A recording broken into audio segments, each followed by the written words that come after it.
योग विज्ञान में मैंने ये भी कहा है कि बच्चों को बचपन में ही जब योग विज्ञान पढ़ा रहे हैं तो महर्षि पतंजलि का योग सूत्र जरूर पढ़ाइए। बच्चों को जो आप शारीरिक शिक्षा दे रहे हैं उसमें चरक संहिता भी पढ़ाइए, उनको वाग्भट की संहिता पढ़ाइए, उनको जो है महर्षि सुश्रुत की जो संहिता है उसको भी पढ़ाइए, महर्षि शारंगधर की जो संहिता है उसको भी पढ़ाइए, महर्षि माधवकर की संहिता पढ़ाइए, महर्षि भाव प्रकाश जी की संहिता पढ़ाइए।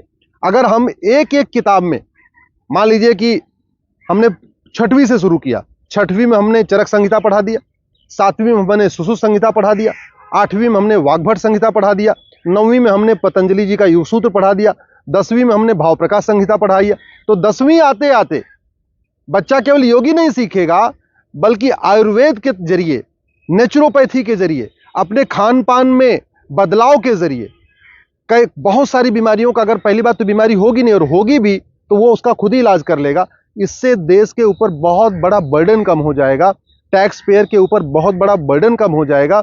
इसलिए मैं सरकार से निवेदन करता हूं, देश के भी सभी सांसदों से निवेदन करता हूं, सभी विधायकों से निवेदन करता हूं कि आप भारत में योग विज्ञान को अनिवार्य पढ़ाइए, योग विज्ञान को अनिवार्य करने के लिए आवाज उठाइए।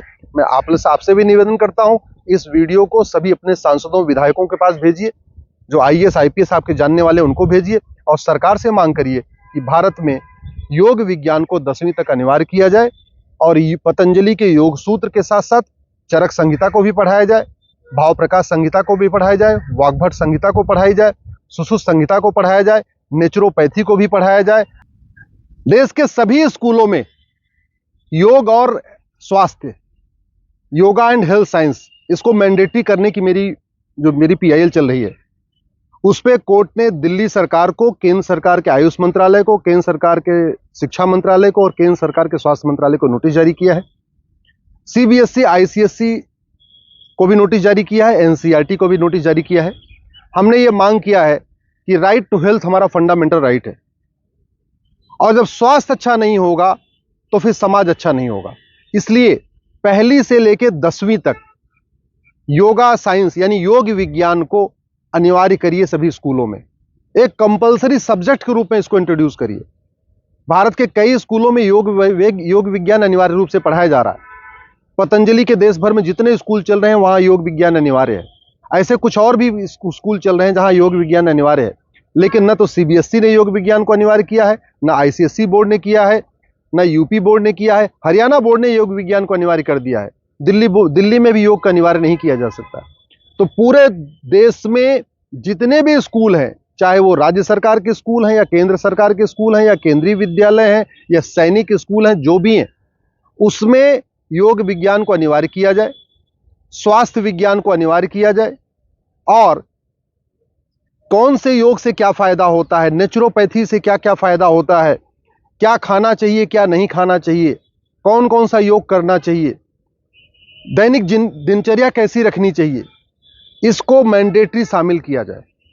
स्वस्थ भारत तभी बनेगा जब बच्चा बचपन से ही योग करना सीखेगा, योग के महत्व को सीखेगा, योग की प्रैक्टिस करेगा और जब स्कूल के सिलेबस में एक आपका सब्जेक्ट हो जाएगा योग विज्ञान, तो स्वाभाविक सी बात है जितने अध्यापक पढ़ाएंगे वो भी योग सीखेंगे।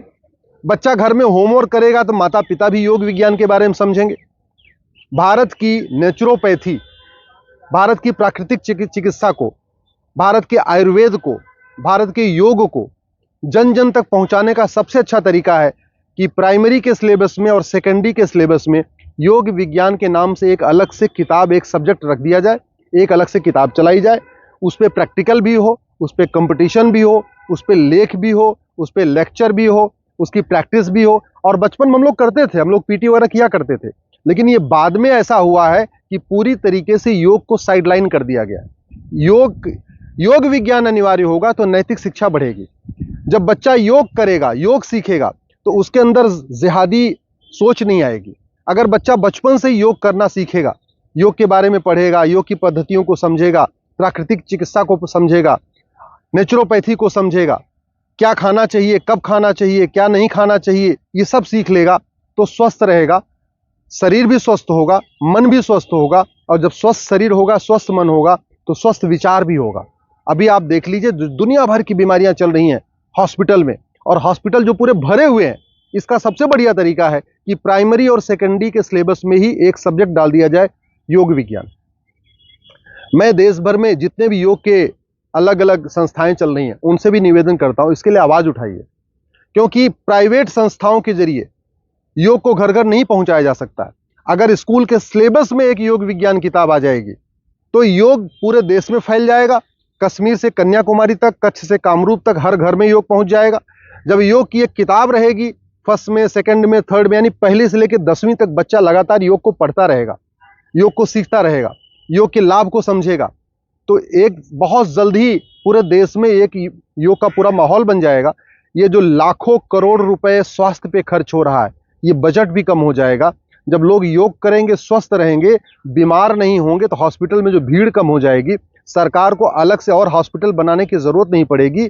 सरकार को इतना ज्यादा हॉस्पिटल के ऊपर खर्च नहीं करना पड़ेगा। अभी टैक्स पेयर का बहुत बड़ा जो टैक्स है वो हेल्थ के ऊपर जा रहा है, बीमारियों पे जा रहा है, बीमारियों को खत्म करने पे जा रहा है, जबकि योग से तो बीमारी होगी नहीं। योग से कहते हैं prevention is better than cure. तो योग विज्ञान अगर अनिवार्य हो जाएगा तो लोग अपने आप स्वस्थ रहेंगे, बीमार नहीं होंगे तो ना डॉक्टर चाहिए, ना हॉस्पिटल चाहिए, ना फिर हॉस्पिटल में इतनी भीड़ होगी। सरकार को हर साल इतनी जो डॉक्टरों की कमी है उसको कमी भी नहीं करनी पड़ेगी।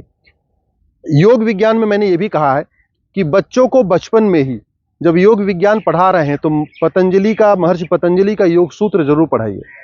बच्चों को जो आप शारीरिक शिक्षा दे रहे हैं उसमें चरक संहिता भी पढ़ाइए, उनको वाग्भट जी की संहिता पढ़ाइए, उनको जो है महर्षि सुश्रुत की जो संहिता है उसको भी पढ़ाइए, महर्षि शारंगधर की जो संहिता है उसको भी पढ़ाइए, महर्षि माधवकर की संहिता पढ़ाइए, महर्षि भाव प्रकाश जी की संहिता पढ़ाइए। अगर हम एक एक किताब में, मान लीजिए कि हमने 6वीं से शुरू किया, 6वीं में हमने चरक संहिता पढ़ा दिया, 7वीं में हमने सुश्रुत संहिता पढ़ा दिया, 8वीं में हमने वाग्भट संहिता पढ़ा दिया, 9वीं में हमने पतंजलि जी का योग सूत्र पढ़ा दिया, 10वीं में हमने भाव प्रकाश संहिता पढ़ाई है। तो 10वीं आते आते बच्चा केवल योगी नहीं सीखेगा बल्कि आयुर्वेद के जरिए, नेचुरोपैथी के जरिए, अपने खान पान में बदलाव के जरिए कई बहुत सारी बीमारियों का, अगर पहली बात तो बीमारी होगी नहीं और होगी भी तो वो उसका खुद ही इलाज कर लेगा। इससे देश के ऊपर बहुत बड़ा बर्डन कम हो जाएगा, टैक्स पेयर के ऊपर बहुत बड़ा बर्डन कम हो जाएगा। इसलिए मैं सरकार से निवेदन करता हूं, देश के भी सभी सांसदों से निवेदन करता हूं, सभी विधायकों से निवेदन करता हूं कि आप भारत में योग विज्ञान को अनिवार्य पढ़ाइए, योग विज्ञान को अनिवार्य करने की आवाज उठाइए। मैं आपसे भी निवेदन करता हूं, इस वीडियो को सभी अपने सांसदों, विधायकों के पास भेजिए, जो IAS IPS आपके जानने वाले उनको भेजिए और सरकार से मांग करिए कि भारत में योग विज्ञान को 10वीं तक अनिवार्य किया जाए और पतंजलि के योग सूत्र के साथ साथ चरक संहिता को भी पढ़ाया जाए, भाव प्रकाश संहिता को भी पढ़ाया जाए, वाग्भट संहिता को पढ़ाई जाए, सुश्रुत संहिता को पढ़ाया जाए, नेचुरोपैथी को भी पढ़ाया जाए, आयुर्वेद को भी पढ़ाया जाए। योग विज्ञान तो पढ़ाना ही पढ़ाना है। इससे भारत स्वस्थ होगा और भारत पे जो इतना सारा बजट हो रहा है स्वास्थ्य के ऊपर, वो भी पैसा बचेगा।